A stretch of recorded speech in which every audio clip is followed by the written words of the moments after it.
الرحمن الرحیم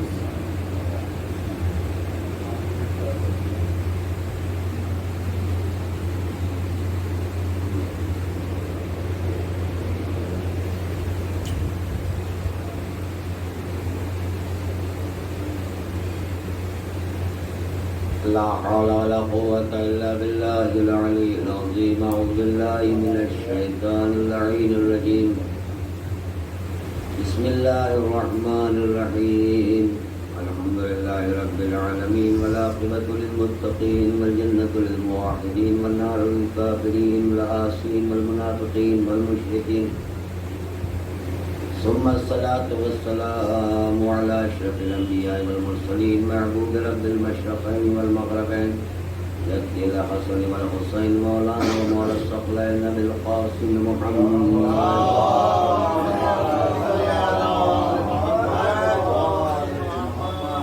ثم الصلاة والسلام على آله الطيبين الطاهرين المعصومين المظلومين ولعنة الله على أعدائهم أجمعين من يوم ظلمهم إلى قيام يوم الدين. أما بعد، قال رسول الله صلى الله عليه وآله وسلم: حسين مني وأنا من حسين. صلوات محمد. سرکار رسالت کا یہ آفاقی پیغام، ابدی پیغام، حسین مجھ سے ہے اور میں حسین سے ہوں. من احب اللہ حسینہ، جو امام حسین کو دوست رکھتا ہے اللہ اس کو دوست رکھتا ہے. جو حسین کو دوست رکھتا ہے وہ اللہ کو دوست رکھتا ہے اور اللہ اسے دوست رکھتا ہے. یعنی پہچان بتائی ہے سرکار رسالت نے کہ حسین کی محبت صرف دنیا والوں کے لیے دنیا ہی میں فائدہ نہیں دیتی، بلکہ اگر اللہ سے بھی تعلق کرنا ہے تو حسین سے محبت کی جائے. اللہ محبت کرے گا کس سے؟ جو امام حسین سے محبت کرے گا. تو آپ سوچنے کی بات ہے، جس کی محبت کی وجہ سے اللہ محبت کرتا ہو اس کی منزلت کیا ہوگی. بھائی جس کی محبت کی وجہ سے اللہ محبت کرتا ہو تو قرآن مجید کیا کہتا ہے؟ ان کنتم تحبون اللہ فاتبعونی. رسول اسلام کے لیے کہتا ہے پروردگار کہ اگر تم مجھ سے محبت کرتے ہو تو میرے رسول کی اطاعت کرو. ہے جی، ان کنتم تحبون اللہ، اگر تم اللہ سے محبت کا دعویٰ کرتے ہو فاتبعونی، تو میری اتباع کرو. یہ کس کے لیے ہے؟ رسول اسلام کے لیے. اب رسول اسلام فرماتے ہیں کہ حسین مجھ سے ہے اور میں حسین سے ہوں. تو اتباع کا مطلب کیا ہے؟ اتباع کا مطلب ہے جو رسول کہیں اس کو ماننا، جو رسول کرے اس کو کرنا، یہی تو اتباع ہے. تو سرکار کے لیے کیا فرما رہا ہے پروردگار؟ ان کنتم تحبون اللہ فاتبعونی.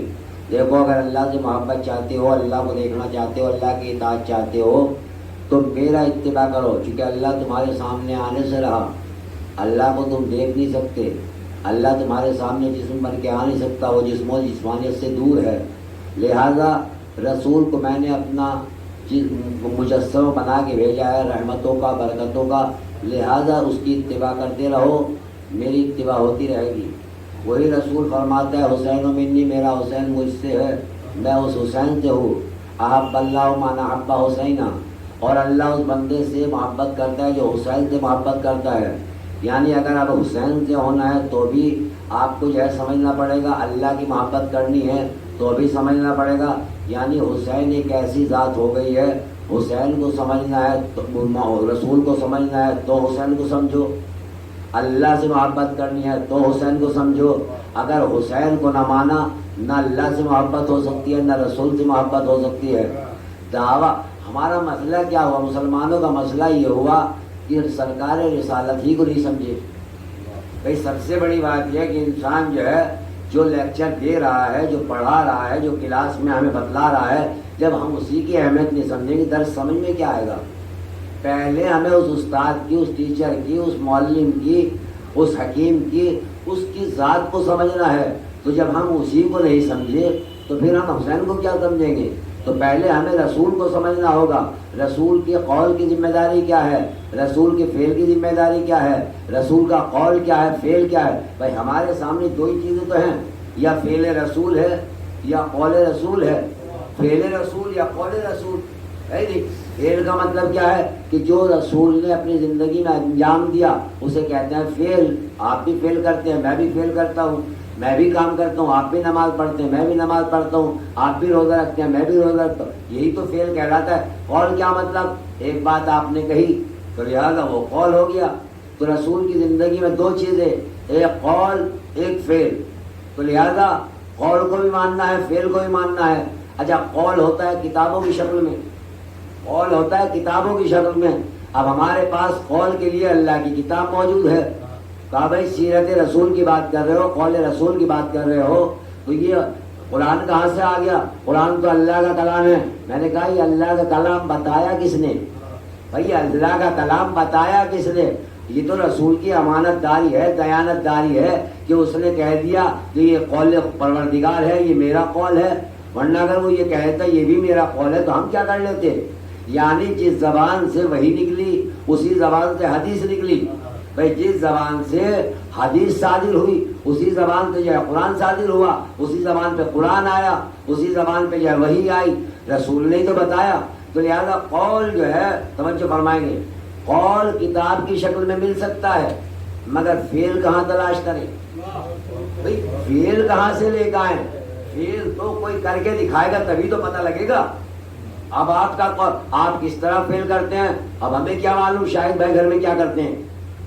ہمیں کیا معلوم یہ گھر میں کیا کرتے ہیں؟ کوئی کہے کہ آپ جو ہے شاہد بھائی کے گھر کا فعل بتلائیے یہ کیا کرتے ہیں، تو ہمیں کیا معلوم؟ یہ وہ بتائے گا جو ان کے گھر میں رہتا ہے. بھائی یہ ان کو یہ وہ بتائے گا جو ان کے گھر میں رہتا ہے، میں تھوڑے بتاؤں گا. اچھا کہا نہیں کتابوں میں موجود ہے. توجہ فرمائیں گے کہ کتابوں میں موجود ہے. کتابوں میں کیا موجود ہے؟ کا فعل رسول. کا کس نے بیان کیا؟ کا راوی نے. کا راوی نے اگر بیان کیا تو وہ بھی قول ہی ہو گیا. بھائی بیان کرنے کا نام فعل تھوڑا ہی ہے بلکہ کر کے دکھانے کا نام فعل ہے. پہلے کرے اس کو دکھائے تب جا کے فعل بنے گا. صرف کتابوں میں سے سمجھ میں نہیں آئے گا. ایک جو ہے قاعدہ لکھ دیا جائے، اب ہمیں کیا معلوم یہ کس طرح ہونا ہے؟ اسے کر کے دکھلایا جائے گا. نسخہ لکھا ہوا ہے مگر ہم نہیں سمجھ سکتے، پہلے اسے بنا کے دکھایا جائے، ہے نہیں؟ بھائی مثلا نماز کا طریقہ لکھا ہوا ہے، کوئی پڑھ کے بتائے تبھی تو پتہ لگے گا. روزے کا طریقہ لکھا ہوا ہے، کوئی رکھ کے دکھلائے تبھی تو پتہ لگے گا. وضو کا طریقہ ہے قرآن میں، کوئی ہے مسلمان جو بتلا دے کہ کیا کس طریقے سے کرنی ہے؟ انسان چکرا جائے گا مگر نہیں ہو سکتا. یہ کوئی کر کے دکھائے. تو لہذا کوئی ایسی ذات ہونی چاہیے. تو اللہ نے کہا کہ دیکھو ایک رسول بنا رہا ہوں، ایک رسول بھیج رہا ہوں، اس کی سیرت کو مسلمانوں کے لیے نمونے عمل بناؤں گا. مگر یاد رکھنا ایک آئے گا سیرت بتانے کے لیے، ایک آئے گا سیرت بتانے کے لیے، 14 آئیں گے 12 آئیں گے سیرت بچانے کے لیے. جب ضرورت پڑے گی، جہاں ضرورت پڑے گی، جیسی ضرورت پڑے گی یہ آ کے بتاتے رہیں گے. زمانہ شک میں جب آ جائے گا یہ اس سیرت کو بیان کرتے رہیں گے. انہی کو 14 معصومین کہا جاتا ہے. صلوات پڑھے محمد و آل محمد. لہذا سیرت کے لیے بیان کرنے کے لیے کوئی چاہیے. تو ہم نے رسول ہی کو نہیں پہچانا اور یہ ایک اور کہہ دیا کہ رسول تو ہم جیسا ہے. ہم جیسا کیا مطلب؟ ہم کیسے وہ کیسا؟ ہم سے اس کا کیا تقابل؟ یہی ہوا کہ جب ہم نے اپنے جیسا سمجھ لیا، رسول کو اپنے جیسا کہہ دیا، رسول کو اپنے جیسا سمجھ بیٹھے، اس کا نقصان یہ ہوا کہ ہم رسول کے بعد اہل بیت کی اہمیت نہ سمجھ پائے. بھائی جو رسول کو انہیں یہ نہیں معلوم تھا کہ ہم اور ہیں، رسول اور ہے، رسول کی اور کنڈیشن ہے، ہماری اور کنڈیشن ہے. ہم جس حال میں آئے، مثلا بال آپ کے بھی ہیں، بال رسول کے بھی ہیں، ہاتھ آپ کے بھی ہیں، ہاتھ رسول کے بھی ہیں، کان آپ کے بھی ہیں، کان رسول کے بھی ہیں، زبان آپ کے بھی ہے، زبان رسول کے بھی ہے، سب چیز آپ کے بھی ہے، رسول کے بھی ہے. مگر رسول کے اور آپ میں فرق ہے. آپ کے بال کٹ جائیں تو نالیوں میں بکھرے پھریں، رسول کا بال ہو تو اتنا متبرک کہ آج بھی اگر ایک بال مل جاتا ہے، اگر اسے خالد ابن ولید اپنی پگڑی میں رکھ لیتا تھا تو اسے فتح مل جاتی تھی، اور کل اگر اسے اپنے لیے لے جاتا تھا تو اسے شفا یابی مل جاتی تھی. تو تو رسول کے بال میں آج بھی دیوبند کے اندر کچھ بال بتائے جاتے ہیں کہ بال ہیں، ہر ماہ مبارک میں ان کی زیارت کرائی جاتی ہے. میں نے کہا 1400 سال ہو گئے، 1450 سال رسول ہوئے، اب ان کے بالوں کا کیا فائدہ؟ کہا تمہیں نہیں معلوم ہے، یہ رسول کے منہ مبارک ہیں، یہ رسول کے بال ہیں. تو رسول کے بال کی اتنی اہمیت ہے، آج بھی مسلمان اسے حفاظت سے رکھتا ہے، تبرک سمجھتا ہے، اس کو دیکھ کر اپنے نظروں پہ لگانے کے بعد فخر محسوس کرتا ہے. تو اب تو پہچانو، جس کے بال تمہارے جیسے نہ ہو سکے اس کی ذات تمہارے جیسی کیسی ہو جائے گی؟ صلوات پڑھے محمد والے.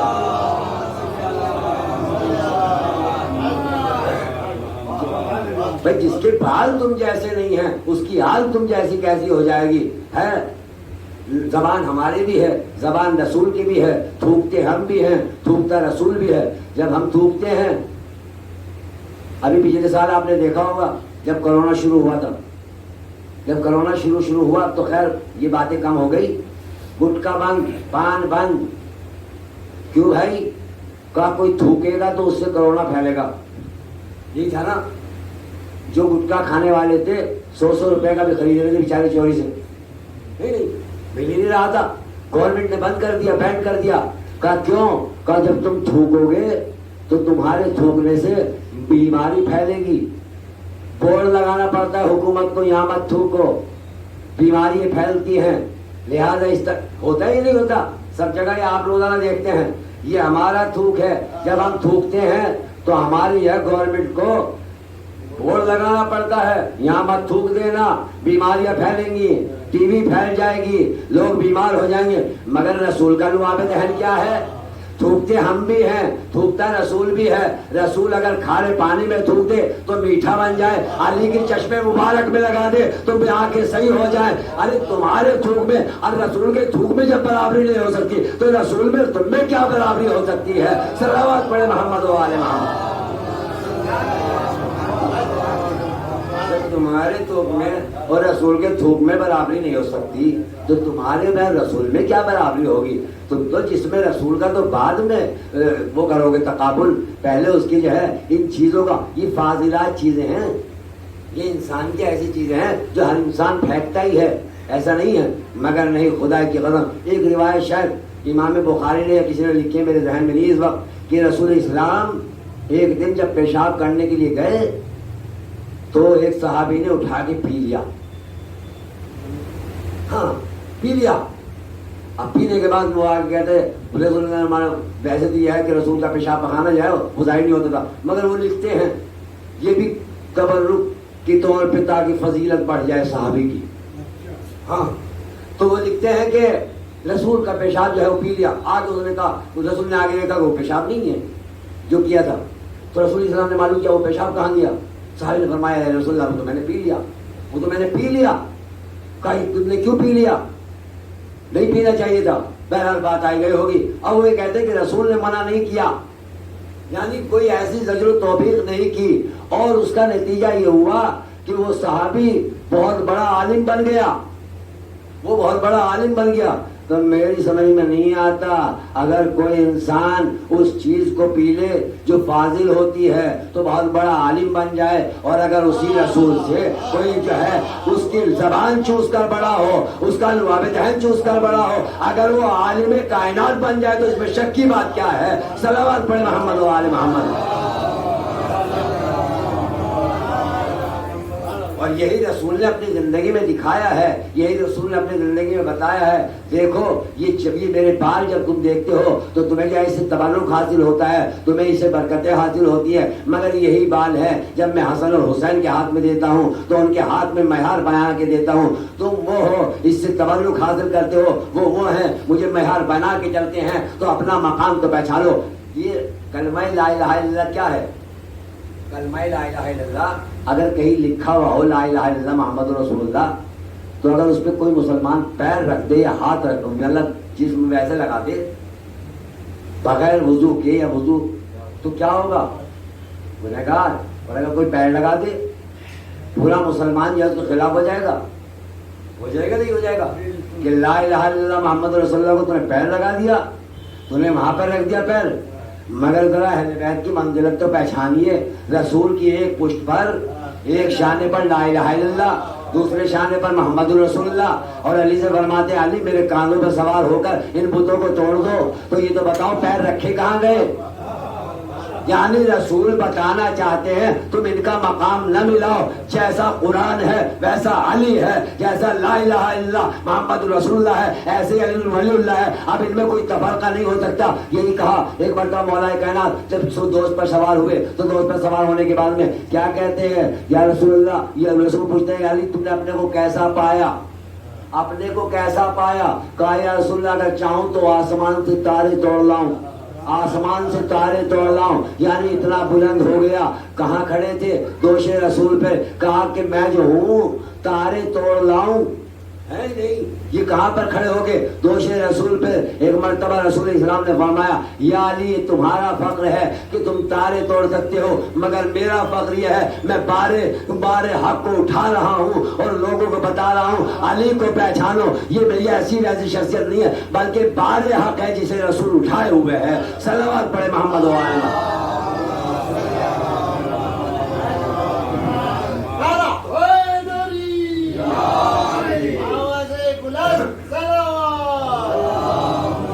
لہذا رسول کو پہچاننے میں غلطی کی ہے۔ رسول کو اگر پہچان لیتے تو ان کی سمجھ میں آتا نہیں ہم جیسا ہے، جیسے ہم ہیں ویسا رسول۔ بس ہاں یہ ہے کہ وہ جب تبلیغ کرتا ہے تو رسول ہے، اس کے بعد پھر ہم جیسا۔ اسی کا نتیجہ یہ ہوا کہ انہوں نے کسی کو نہیں مانا، اور آج تک امت جو ہے وہ بالکل ذلت کی قار میں پڑی ہوئی ہے اسی وجہ سے۔ چونکہ اگر رسول اگر رسول کو اہمیت دیتے، رسول کو پہچانتے، رسول کی عزت کرتے تو پھر یہ ذلتیں ہمارے سر نہ آتی۔ یہ ذلتیں آئی اسی لیے ہیں چونکہ ہم نے رسول کو نہیں پہچانا۔ اگر رسول کو پہچان لیتے تو پھر اس طریقے سے نہ ہوتا، ورنہ رسول کو پہچاننے والوں نے جو پہچانا ہے ان کی عظمت بڑی بلند کی ہے، ان کی شان کو بڑھایا ہے، اور رسول کی تو شان بہت بلند ہے۔ ان کے غلاموں کی میں نے بیان کیا تھا کہ ان کے غلاموں کی شان کو ہم نہیں پہنچ سکتی، ان کے غلاموں کی جب شان نہیں سمجھ سکتے تو رسول کی شان کی کیا؟ اگر رسول کی شان کو سمجھ لیا جاتا تو پھر یہ نہیں، لیکن ہم جیسا تم جیسا کیسے بھائی؟ آج ٹیلی فون کا زمانہ ہے، ہم اسد بھائی کے یہاں آئے، دیکھا یہ اپنے ہیلو کر رہے ہیں ٹیلی فون سے۔ میں نے کہا یہ کیا بھائی، کمالا کی دنیا میں رہ رہے ہو تمہیں نہیں معلوم ہے کہ ٹیلی فون آ گیا؟ سمجھیے گا رسول ہم جیسا، ہم جیسے سے کچھ نہیں ہوتا، شکلوں سے نہ ملائیے، یہ دیکھیے اس کے اندر ہے کیا۔ ہم نے کہا یہ کہاں سے لیا، کیا پیس کا، یہ کیا چکر ہے، کیا کر رہے ہیں آپ؟ کہا تمہیں نہیں معلوم ہے سائنس نے ایک جو ہے ایجاد کی ہے، یہ ٹیلی فون ہے، یہاں بیٹھ کے امریکہ بات کیجیے۔ میں نے کہا امریکہ بات ہو جائے گی؟ ہمیں بھی کسی دوست نے نمبر دیا تو میں نے کہا ایک نمبر ہمارا ملا دیجیے۔ ہم نے بات کی، واقعی بھائی بات ہو رہی ہے، بالکل بہترین بات ہو رہی ہے۔ ہم نے جب بات کی تو بڑا مزہ آیا، تو ہم نے کہا یار اس بڑے کام کی چیز ہے بھائی، یہاں بیٹھ کر جو ہے کہیں بھی بات کر لو۔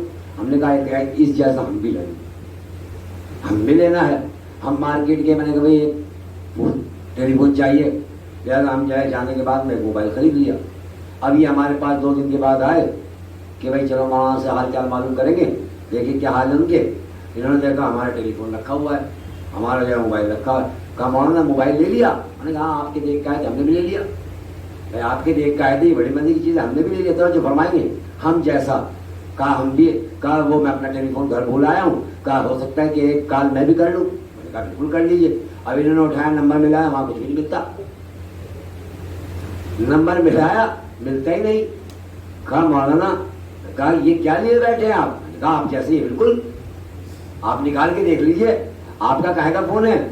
کہا میرا جو ہے مثال کے طور پر اوپو کا، میں نے کہا یہ بھی اوپو کا ہی ہے۔ آپ کا نوکیا کا ہے تو یہ بھی نوکیا کا ہی ہے، بالکل آپ جیسا ہے سیم۔ کہا مولانا ملائیے آپ کی بات ہو جائے گی۔ کہا صرف موبائل سے بات نہیں ہوگی، موبائل سے بات نہیں ہوتی۔ میں نے کہا پھر کیا بات ہے؟ آپ نے تو کہا تھا یہ جیسا لے لینا، میں نے لے لیا، اب تو بات کر لیجیے۔ کہا آپ اس جیسے سے کام نہیں چلے گا، اس کا کنیکشن لیجیے، اس کا کنیکشن لیجیے۔ میں نے کہا کنیکشن کیا مطلب؟ کہا پہلے جائیے مرکز پہ کہیں پہ جہاں پہ جو کنیکشن ملتا ہے، وہاں جا کے جو درخواست دی تھی سم لیجیے، آدھار کارڈ لے کے جائیے۔ اب وہاں پہ ہم گئے، جانے کے بعد ہم نے دیا تو انہوں نے ہمیں ایک چھوٹی سی سم دی، ہمیں سم دی تو ہم نے اڑا لی، تو اس میں نور آ گیا، اس میں نور آ گیا، فوراً باتیں ہونے لگی۔ معلوم یہ ہوا ہم جیسا ہونے سے کچھ نہیں ہوتا، کنیکشن ادھر سے ہونا چاہیے۔